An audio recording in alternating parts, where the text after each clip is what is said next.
Hey, welcome to All About the Game. My name is Todd Blyleven. I'm joined by my co-host, Mike Micucci. How you doing, Mike? Good, good. How are you doing? I'm doing all right. Good to be back. Yeah, baseball's back here in Texas, anyways. Yeah. And then today we have Cade Griffis. It's going to be joining us. He's the owner of DBAT, nationally run franchises, indoor training facilities, batting cages for baseball, softball.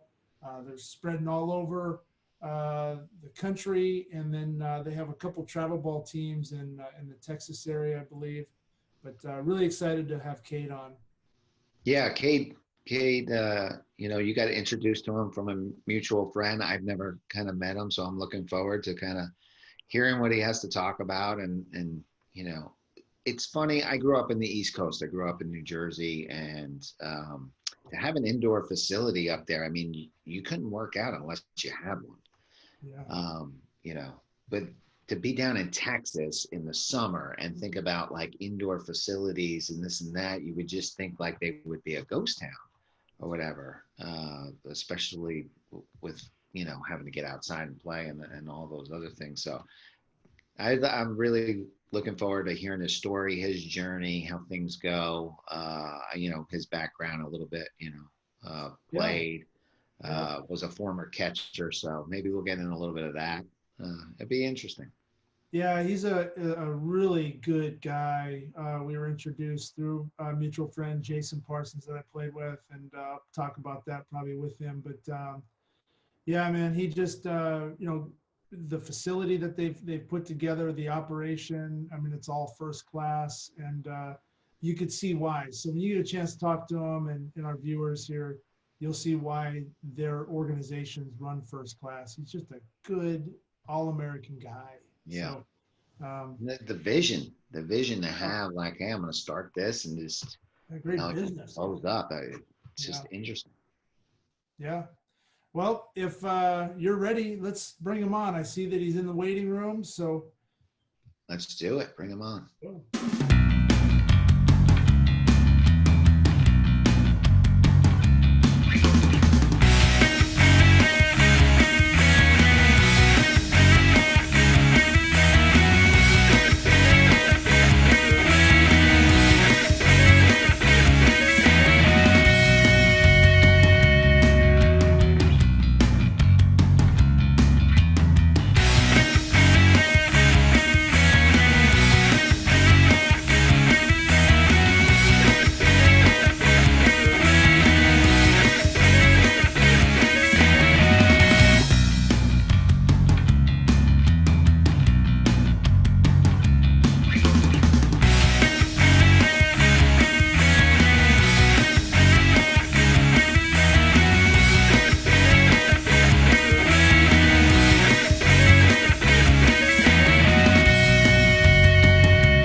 welcome back, everybody. We're at All About the Game with Mike Micucci. I'm Todd Blyleven, and we're joined by Cade Griffis, owner of the infamous DBAT that's spread in the country. Welcome to the show, Cade. I appreciate it, guys. Welcome, Cade. Thank you. Yeah, so Cade, for those viewers that don't know a lot about you, just a brief background on our experience and me getting a chance to meet you. We have a mutual friend with Jason Parsons out in Southern California that I played Connie Mack ball with, and you played at DBU with.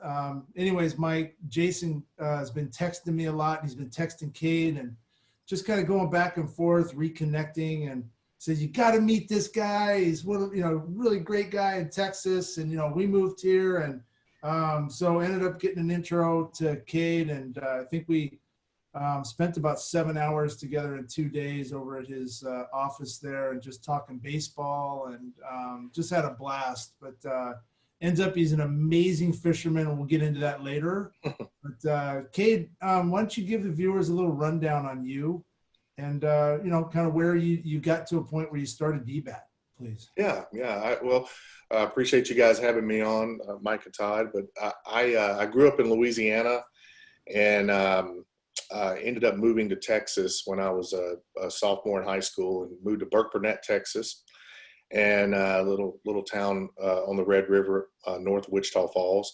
So I went to high school there, ended up signing to play college football out of high school, and lo and behold, I decided I wanted to play baseball at the 11th hour. It was around the end of July, and I decided I wanted to make that easy money and play baseball instead of knocking my head around during fall football season. So I ended up going to a junior college for 1 year, and did real well. Signed at Dallas Baptist after my freshman year, and played at DBU for 3 years. I was an All-American there. I played with Parsons. Parsons was a year older than me, and had a great time there. Signed with Kansas City. Played 2.5 years in the minor leagues. Got out of playing. Immediately opened up DBAT in November of 1998, and my brother and I ran a single location in Addison, Texas, for about 11 years. In the meantime, I started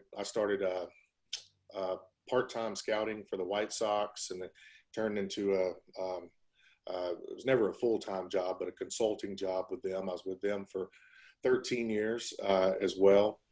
And around 2002, after I opened DBAT, I started the sporting goods company, DBAT Sports, where we built a manufacturing facility in Mount Pleasant, Texas, in East Texas. Started manufacturing all of our wood products, wood bats.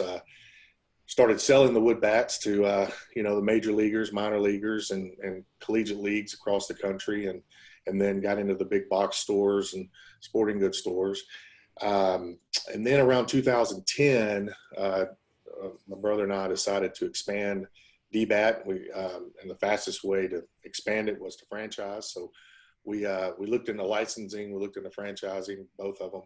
Started franchising in 2010, and went through the Great Recession and the housing collapse and the commercial real estate collapse as well, and made it through it, and have done really well. Actually, tomorrow we will be opening up our 100th location in Billings, Montana. Wow. So we're excited about that, and Nice.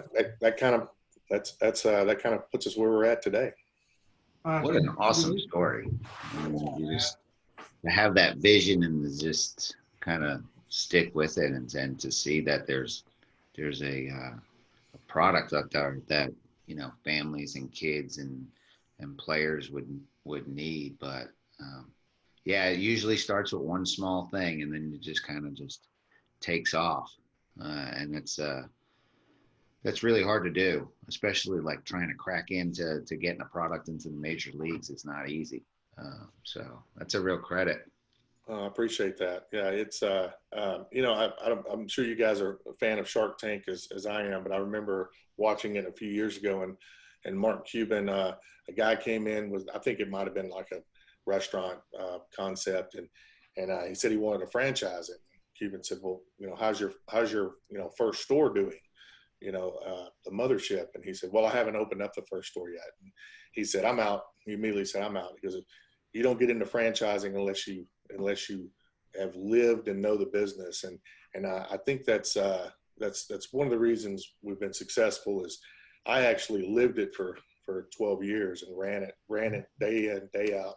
Didn't just jump into, hey, I think we got a good idea. Let's see if we can multiply it. We knew every nook and cranny.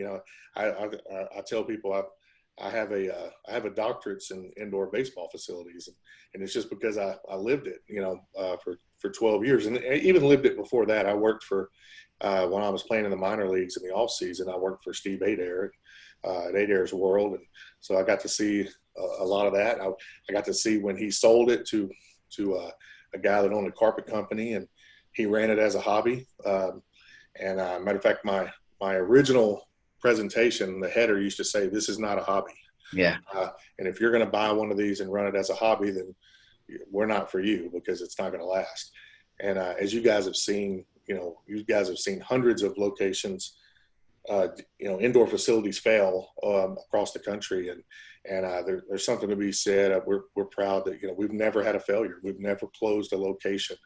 And we've been doing it for now 22 years. Yeah, when I got done playing, I didn't know what I wanted to do. And like everybody, I think you go through this time of, I went through a severe depression in terms of like, what am I going to do for the rest of my life?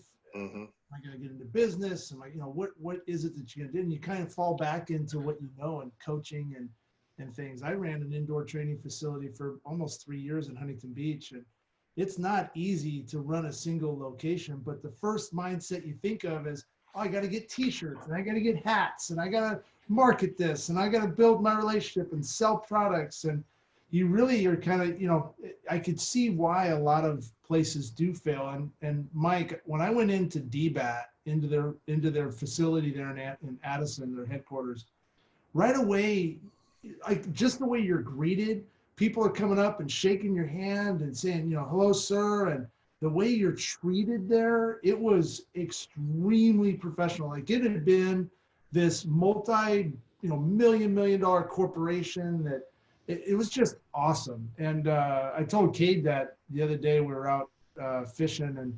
I like to tell people, positive stuff when, because we don't hear it enough, but the way that you guys have that facility run, and then that shop that you have there, and being able to train. I think you guys had a training course going on there. So you guys do a lot of training amongst the owners of your franchises, or how does that work?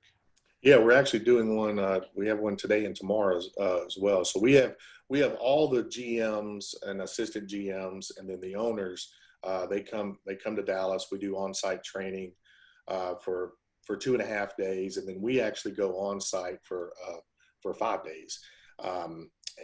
We like them to come here when they're about 45 days out from opening during construction, and then we make multiple trips to their location for construction purposes and all that. But then we come out, we go again. We send a team down on the grand opening week, the week before the grand opening, and we do training with their instructors, GMs, front desk people, assistant GMs as well. So yeah, and I appreciate you saying that about the atmosphere. It's something we preach here is the culture and atmosphere is so important, and it's we tell our front desk people you're the vice president of first impressions. So we want people we don't want anyone to walk out that door without saying goodbye, and anyone to come in that door without looking them in the eye and telling them hello. So when I started the sporting goods company, I was the national sales manager by default because we couldn't afford to hire one, and I traveled all over the country. And I remember one time I literally flew into Cincinnati, and I zigzagged the entire state of Ohio all the way up to Cleveland, and because I couldn't find an independent sales rep to do it, so I decided I was going to do it myself. And at night, I'd get into the hotel rooms, kind of aging myself here, but I'd get the yellow pages out, and I would find the indoor academies, and I would go see them at night, because all my sporting goods stores that I was calling on during the day, they're closed at night, but the academies were open. So I tell people you'd be hard pressed to find a human that's walked into more baseball academies than me. And I had a passion for it, and I'd walk in and I would see some great things that I stole over the years. But I would also see a lot of, things that weren't so great. And what shocked me about a lot of the academies is they were held hostage by either one or two revenue streams. And you guys have seen it a million times, just like I have. And it's two buddies. Let's roll some turf out and hang some nets. And let's do lessons. And they might have some teams, or they might do they do lessons and teams, and they might do a few camps or something. But then when one buddy leaves, or mama says you got to get a real job, and she's tired of him coming home late, he loses half his revenue, and he's held hostage. So one of the big things we talk about in training is we will not be held hostage by a revenue stream or an individual, whether that's an employee or a manager, assistant manager, or an instructor. We're not going to be held hostage. So everything we set up, even to our, how our pay scales work, to our instructors, we're just, it's set up to not be held hostage. And, any advice I'd give out to any of the other baseball academy owners out there is don't be held hostage by 1, 2, or 3 revenue streams. DBAT, we have our 7 core revenue streams that we pound and pound and pound. And once those are mature, then we move on to our 8th and 9th and 10th revenue streams that we have. But it's a balance, it's a balance of revenue. That way, if you lose your top instructor, you're not held, you're not going out of business. And if all your best customers, team customers, are 18 years old, you're not going out of business. You have a pipeline. So anyway, that's the best advice I can give people out there that run them. Yeah, going back to just how the facility works and what you had said, Todd, I think it's so important when people walk in the door, no matter what you're walking into. If you're walking into a furniture store, a car dealership, or whatever, that you feel that warmth and that family-like atmosphere, and it just automatically makes you feel comfortable. And I know for me, I got 2 young kids or whatever, and if they're doing something sporting wise or whatever, I want to feel comfortable with the coach. I want to feel comfortable with the atmosphere, with the culture they're trying to bring. Sometimes the instruction, and from my standpoint, sometimes the instruction isn't even the most important thing. It's just, what are they trying to get across? What is their teaching style? How are things going? What type of personality and culture do they bring? What type of person am I, dropping my son or daughter off with is, I think, important. So when I hear like you talk about how when people walk in the door, how important that is, and what they feel like as soon as you walk in the door, I think that's sometimes really overlooked by product, hats. How can I sell this? And it's always about how much money can you bring in, instead of just kind of building relationships, creating a culture. Sometimes the best marketing scheme is word of mouth. That's a great point. Great point. You're right. It's so overlooked. And I mean, in our training today, call it silly, but we actually have a section on how to answer the phone. Yeah. And it's so overlooked and undertaught. And a lot of people open up businesses, and you're right. All they think about's the cost of goods, the products the product that they have to order on the shelf, and how much they're going to charge for a half-hour lesson versus an hour lesson, and all that. They overlook the culture and atmosphere, and a lot of people have no offense, but a little high school kid working the front desk, and that's the deal right there. That's the person that's representing your business. That's the first person they see when they walk in. And I tell people, to open up a DBAT costs about what a Lamborghini cost. And would you hand your Lamborghini keys to a 16-year-old boy or girl? And they always say no. Well, that's what you're doing by letting them run the front desk. You're handing your Lamborghini keys to a 15, 16-year-old kid. So we wouldn't do that in the real world. Why are we doing it in our business? Right. Walk in and see a kid with, his AirPods in and watching. Oh yeah. TV. Doesn't even recognize staring at his phone. In the door. Staring at his phone, playing Candy Crush. And you have a book, Swinging for the Fences, and it's getting great reviews. And how did that come about? I mean, you just started kind of writing down your journey and on paper, and became a book. I mean, tell us a little bit about that. Yeah. I was actually approached by Don Wall, who's the author of the book. That was I'm ashamed to say that was about 6 years in the making, and it was also it was kind of the new technology of writing a book. I didn't write one thing on paper. He came over throughout the years and he videoed me and asked questions. He's an ex news anchor, Don Wall is, and so he's got all the high tech cameras and interviewing. So after he would interview me for a couple hours, he would have a girl type out the entire script. Wow. And then that's how we wrote the book from there. But yeah, it was literally I think we started 6 years and finally finished it this year.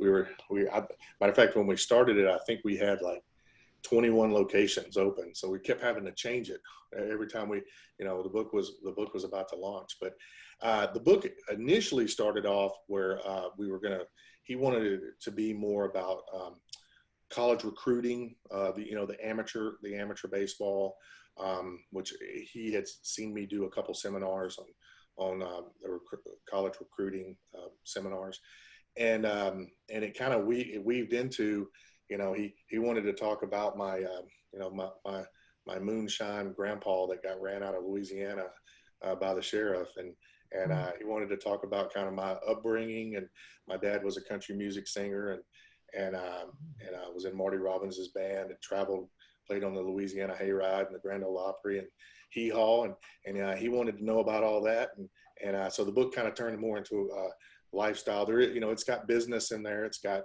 a lot of father-son experiences between me and my dad and me and my son, and it's got some college recruiting and pro ball stuff in there as well. That's awesome. Yeah, well, we'll make sure that everybody knows where to get one, get a copy, and I'm excited to read it too. But let's talk about some baseball too. Yeah. One of the things that I think across the country, you have travel ball that has just exploded over the last 10, 15 years, as we all know. And Mike being in the professional industry in the last 25 years as a coach and manager, and seeing these players come up from good travel ball organizations, good high school programs, right, college programs, entering the world of pro sports.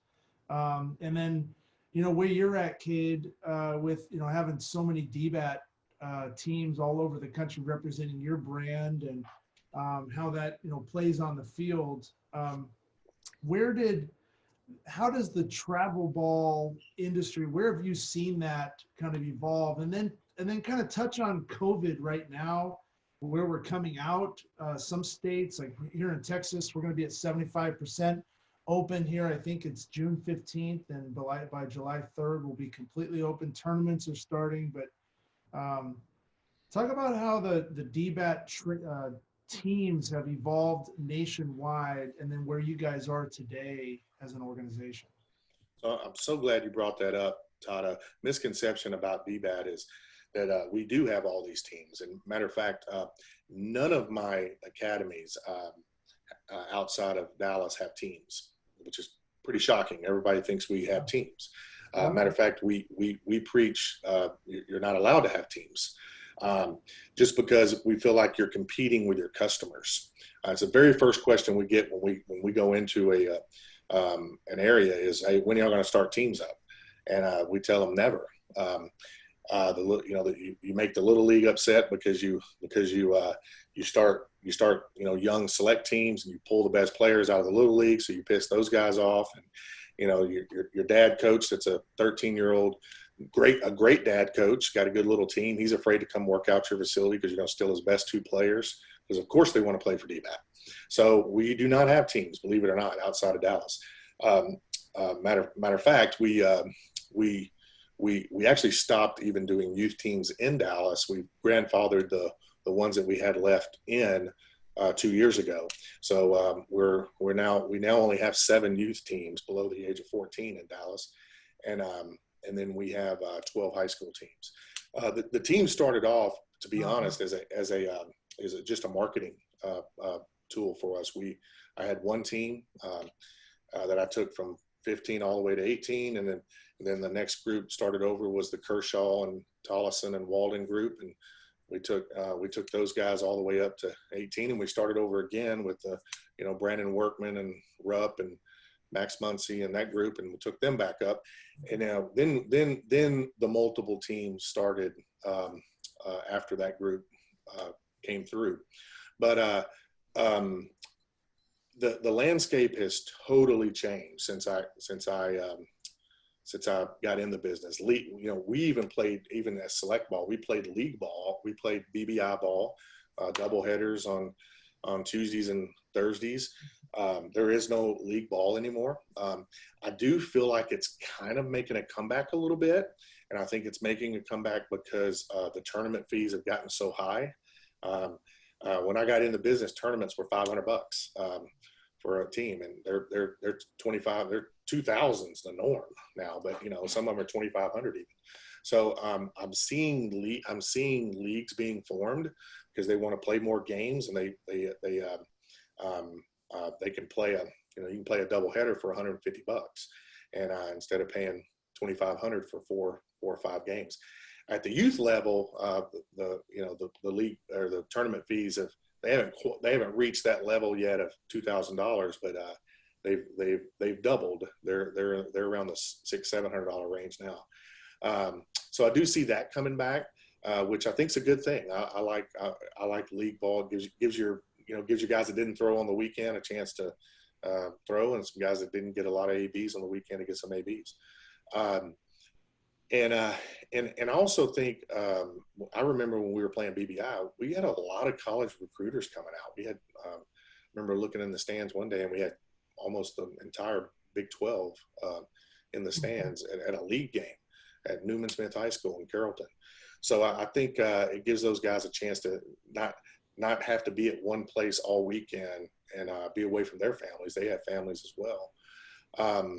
But the whole recruiting thing and travel ball, I think one of the worst things that's ever happened to travel ball is when they changed the recruiting to where these 14 and 15-year-old kids were verbally committing. I mean, I really think it was I think it actually hurts baseball in general, period.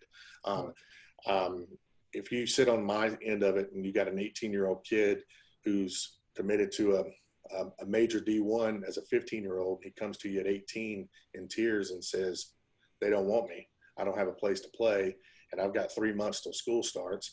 Every roster's full. There's no money left anywhere. What do you tell that kid? I mean, I literally had a kid that had committed to a Big 12 school. I won't name the school. They cut him. They dropped him at his senior year, and he had to walk on at a JUCO. Walk on. I mean, just because it was late. It was too late. These kids put all their eggs in one basket. My theory is this: if they're good enough, if they want them at 15 and as eighth graders or freshmen, They want you at 18. they're going to want you at 17 or 18. That's right. I remember I went through 3 cycles of teams going all the way through 18. I just mentioned my first kid I ever had at 17 years old that was committed going into his 17-year-old summer was Abel Baker, and that was 8 years ago.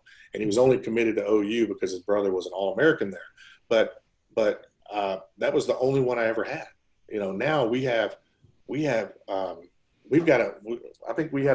team. Yeah, I know we did. We had a team 2 years ago, a 15-year-old team that 9 players were committed to D1s, and they hadn't even played their 15-year-old summer yet.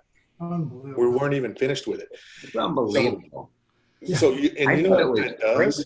Down in the Dominican Republic when they started looking at these kids at 12 and 13 and 14 years old, and they're trying to get them all mapped out. So as soon as July 2nd hit, they were going to, go and get all the top players down there. And you're talking about 15 and 16-year-olds, like we were having this conversation the other day. The change from 15 to 16 is huge, from 16 to 17, and how players all mature at a different time, both physically, mentally, and all these things. And it's just mind-boggling to think that somebody will go out there and just have a kid commit that early, and then also be able to drop them that late, and put the players in such a bad situation. It's just, it's really mind-boggling.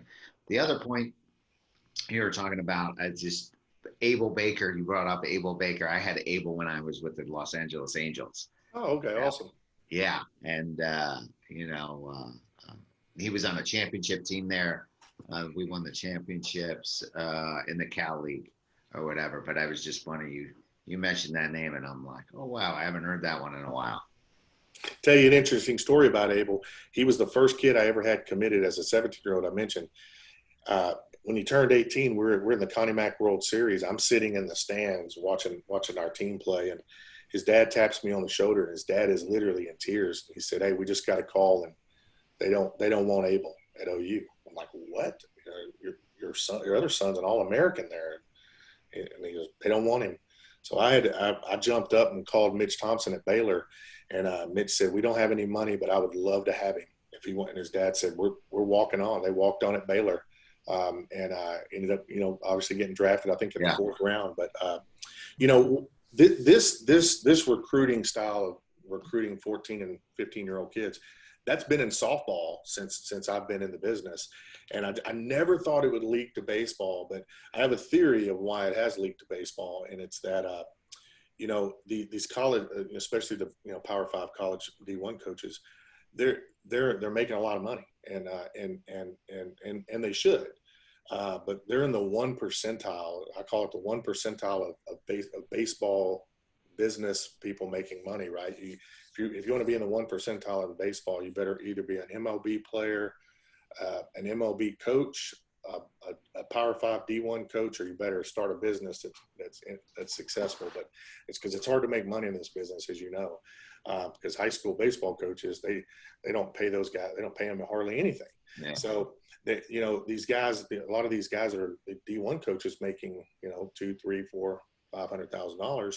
They were JUCO coaches at one time. They've made the $30,000 a year being a JUCO coach, and it's turned into it's a bloodbath. It's a business, and it's a no lose situation for them. If I commit your son at 15, and he verbally commits to me, and he turns out being great, I'm gonna call him up on day before signing day, say, "Hey man, you verbally committed to me. Let's go." If he turns out he's not what I thought he was going to be, hey man, this may not be the place for you. What they say is, "I'll let you come in the fall, but we're gonna ship you to a JUCO." And he's like, "I'm not gonna go. They don't want me. I'm unwanted." And they kind of run the kid off so they can say, "Well, we didn't cut the kid. We told him he could come," But they make it pretty. I've heard the call. They make it pretty tough. We talked about it even in pro ball, in all the years as a field coordinator or manager or coach, when the top players come out, starting even with the catchers, about calling a game and this and that. No, I've never called a game in my life, and hey, we were running through a bunt defense or whatever, and we're talking about reading the play and reading this, reading that, making decisions and thinking, and they're like, "Oh, geez, I've never done that in my life." And you start thinking about it, and the job in college is to win. When you're there, that's it. It isn't development. It isn't how many players you get drafted. It isn't any of that. It's to win and to make money. So definitely I started to really understand that concept when I was in pro ball. We would get these kids, and they really, you couldn't blame the college coaches. They're doing what they were getting paid to do, which is to go out and win, and we're getting paid to get players to the big leagues. So they're like two different things. So now we have to take these unbelievably talented players that have skill and have talent, but now we got to get them to actually be able to think and move and process information and be able to let that skill come out when it's going at the fastest pace possible. But some kids would adapt to it really, really well, and other kids, would fall by the wayside just because that whole, how much can you process information? How fast, can you get that to come out and to slow the game down? And that's what we would see the most. The kids that minds would really start to race, the game would speed up on them, and it would really have a hard time. And the guys that could process the information could slow their minds down, could think through situations and slow the game down. It was kind of the thing. But you talk about how this is what colleges are looking for. Yeah. How do you know, they play to win. You come in as a freshman and you don't perform, you don't play. This isn't, all right, we got 3 years to develop that swing. Yeah. And you look back when we played, 1,000 years ago, but, really you had your high school ball, you had your scout league, out in Southern California where I was at, we played on scout teams during the weekends, but we played double headers all the time. We still had time to go play and do other things too. So go fishing, go golfing, other, more important life skills. And then you go play hard on the field. But as a scout too, trying to run around the country and see all these travel teams. And I mean, it's just chaotic on top of the recruiting part of it. I think that though, and where you were kind of going, Mike, a little bit with the development part, I think, unfortunately, this virus has kept everybody indoors and now pushed the recruiting, deadline or dead period to August 1, right? So everybody's at home going in this summer, like with Dylan, for example. I just want Dylan to get his ABs. I want to get some time behind the plate. I want him to really focus on the development part of his game. And that's my mindset as a parent. But in talking to a lot of the families, like, they're wanting to run around the entire country, go play in all these showcases still. And there's not any college coaches. So is this going to level that out, Cade?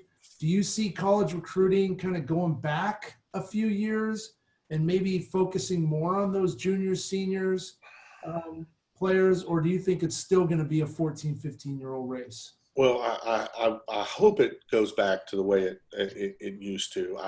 I do think it's going to be forced to be pushed to a little bit older, only because of COVID, and they've given all the college kids another year of eligibility. So that's pushed. I mean, to be honest, to be blunt, the 2020 class has gotten completely screwed.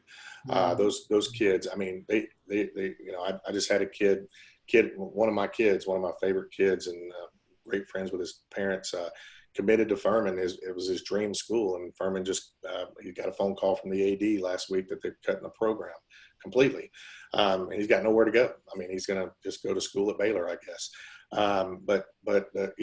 It's pushed all those kids down, and as a college coach, as Mike was mentioning this earlier, is that do you want a seasoned college senior? A fifth-year senior, or do you want this young freshman who's not even ever been taught bunt coverages? So, I mean, they're going to pick the seasoned guy because it's about the win today. And back to my point earlier about their salaries and stuff. I mean, I don't blame them at all. They're in the power curve of their life. And if you think of, there hasn't been a D1 coach, a major D1 coach that was making $200,000 to $600,000 a year that got fired and immediately got another great job. That doesn't happen. When they get fired, they go to a smaller D1 or even JUCO or become assistant coach somewhere. So you just don't see guys make a rebound in this business. But I do think it's going to be forced to change, to move up. I don't know about you guys, but I was pretty crappy as a 14-year-old. I'm so glad a scout didn't come watch me at 14, because he'd have said he was wasting his time. I mean, can you imagine? I mean, when I was scouting with the White Sox, they used to ask me all the time, well, when you're looking at this, high school senior that's probably going to go in the top couple rounds, tell me what he's going to be like at 25. They always said, tell me who's he compared to in the big leagues at 25, and I'm like, that's kind of tough, because from 18 to 25, I was a totally different player in person as well. So one thing you mentioned about the travel ball and the recruiting is, I'll never forget, I was at an event called Head First Baseball, and Dean Stotts with Stanford stood up, and he was telling the kids, he's like, hey guys, the best advice I can give you if you want to play college baseball, he said, get on a good summer program, so a summer travel team. He said, I'll tell you why. He said, nothing against high school, but you guys are playing high school ball when I'm playing. He said, I'm not leaving my team. And he used Texas as an example. He said to fly to Texas to watch 2 high school teams play when there's maybe one player on the field on both sides that can play at Stanford. He goes, but it is in my budget, and I'm not playing. I don't have to leave my team in the summer for me to travel to Texas to watch 2 select teams where there's maybe 4 or 5 kids on the field at once that can play at Stanford. He goes, that's my time well used. He said, I have a family.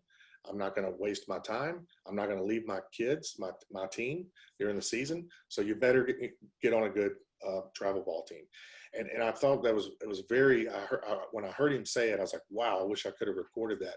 Another thing he said, hey, if you don't have any ambition to go into to the East Coast, to Florida State or whatever, and play college baseball, then why are you running over there playing in a showcase?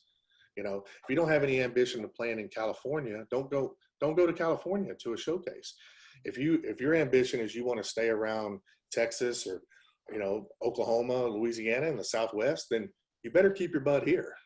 Don't be running off doing all these showcases and spending all this money traveling all over the country, because the guys are here. I mean, the guys that you want to see you are here. And he said that as well. And I thought that was very compelling when he was talking to those kids. Yeah, and it's so true. Being from Southern California, a lot of big tournaments over in Arizona, of course. But I think one thing, and Kate, you went through this probably with your son, and I know I go through it with my son now. Is even though you've got all this experience in the game, you have this forward thinking on what that path should look like for your kid in terms of, I'm not going to have him go to these showcases because I know he's still developing. I'm not going to go to these because I've got connections here or whatever. You feel the pressure, though, as a parent to send your kid, because Johnny Joe down the street just committed to UCLA, or Johnny Joe just committed to Texas Tech as a sophomore or a freshman in high school. And he was in Atlanta, so I got to make sure my kid goes to Atlanta, or I got to go down to Florida. And to your point, like we went down last year, and I think all these a lot of the big organizations do a good job with running these big events. So I'm not going to call anybody out, but we went down to Florida, and there was a lot of Florida, very southern schools. And I asked Dylan, I said, do you have any interest in going to any of these schools? He said, no, not really, not at that time. Now might be different. But I'm sitting there going, well, we just spent 7 days here playing in front of these coaches. Like, what am I getting out of this? And why am I doing this to my kid? So it's so funny how it pulls at you in different directions. You hit something on the nose. You said it's the pressure of the parent to go and spend this money at these showcases. I have a little checklist list that we put together for freshmen and sophomores. And here are the things here are the must-do things. There's about 3 or 4 events that are really you have to do. I mean, you should do. And then here's events that you don't need to do, that everybody thinks you need to do. And it's a checklist. It says your freshman year, and then here are the things that you should do, and then your sophomore year, here's the things you should do. And there's some really good events out there, but there is a thing called overexposure. There's a thing called as Mike knows, and when you see a kid, when I was scouting, you see a kid too many times, you start looking for things you don't like about them versus the things you like about them. And also there's always this thing in the back of your head is, why are they paying to be here? Why are they paying to do this event? Do they have to pay to do this event? I think one of the daggers to a true Division I college baseball player is to start getting into the promoting of sending all the videos out and what do you call those one pagers or whatever, your resume, and sending those out at coaches. A lot of people send that stuff out and they're not ready.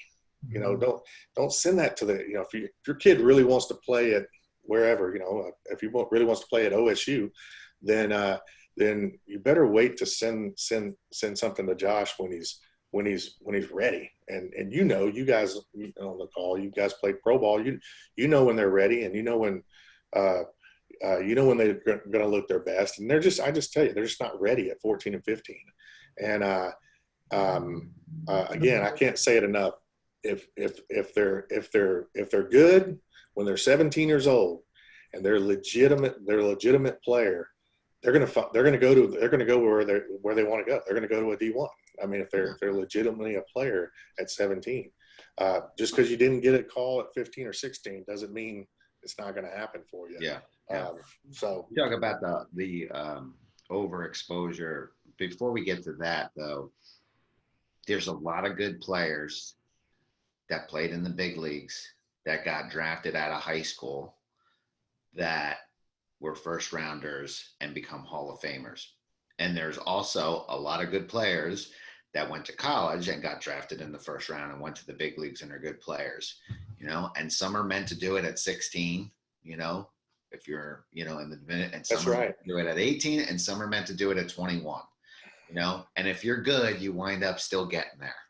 Mike Trout was meant to do it at a high school, Robin Ventura was meant to do it coming out of college, and they're still both unbelievably great players. So everybody's path is a little bit different. And you talk about that overexposure. We used to, I've managed in the minor leagues for a long time, coached in the big leagues, and, the bench player is a bench player for a reason. If you play him too much, you start to see all the weaknesses come out, but you play him, against this pitcher in this series, and he gets 3 hits or whatever, and he wonders why he doesn't play every day, because if he plays every day, they find out with all those little weaknesses, and you start to see the overexposure that happens.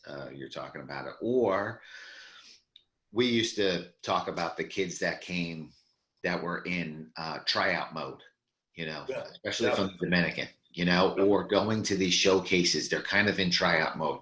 Every time they take infield, it's not really about accuracy. It's just chuck it as hard as you can. You know what? And if the ball comes out with the right velocity or whatever, they'll teach you how to be accurate.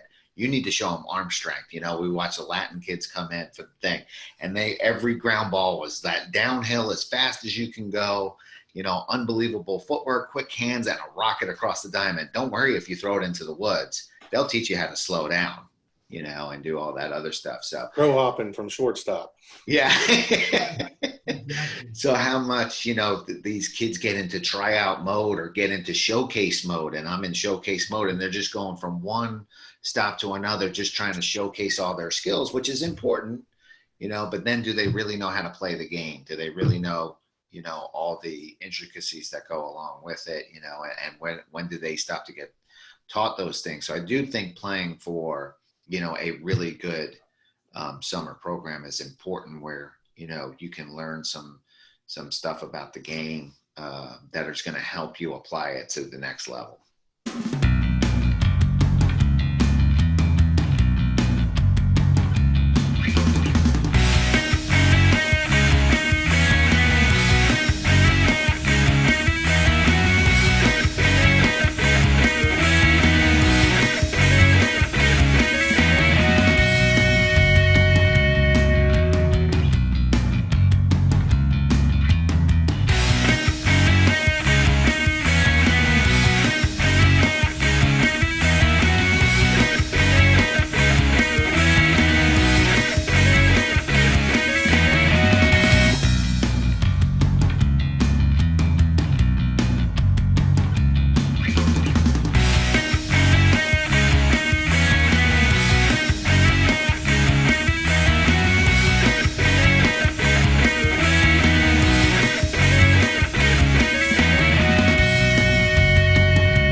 Hey, welcome back to the show. Man, what an awesome show that was with Cade Griffis. Yeah, that was, what a great guy. down to earth, just like you said. But just really enjoyed talking to him, enjoyed hearing about the, recruiting process, the business behind it. I thought, just the whole vision, to just start with one thing and then just kind of branch it out and do what he's done. But just, I mean, if you met him on the street, you would never know it. But just a real good person there, and a lot of good information recruiting wise. He talked a lot about the select ball, the elite stuff. Got into some catching stuff, so I think that was a lot of fun to be able to talk about that. That'll be, really good to dive more into that in part 2 of what we're gonna, get into on the show. So that's a really good guy. I could see why you guys hit it off. What a fisherman, huh? Oh yeah, wait till I'll show some of the fish that we caught in part 2 of our segment with Cade. But yeah, definitely really happy that got a chance to meet him. I got to know him. Looking forward to a long friendship there, and just a great businessman too. Outside of sports, I think it's a good message for athletes getting out of the game, people that going into business. Recruiting part, parents, and I thought we had some great conversation there. And then part 2, it was me just sitting back and letting you and Cade talk catching, which was really cool to listen to. So definitely a 2-parter. But hey, thank you everybody for joining us. And Mike, you got any final words for this week? No, thanks for coming on, and let's look forward to, in the Texas area, to getting out there and watching those kids play in these tournaments. But thanks for coming on, and we'll see you next week. All right, everybody. Have a great week. Be safe.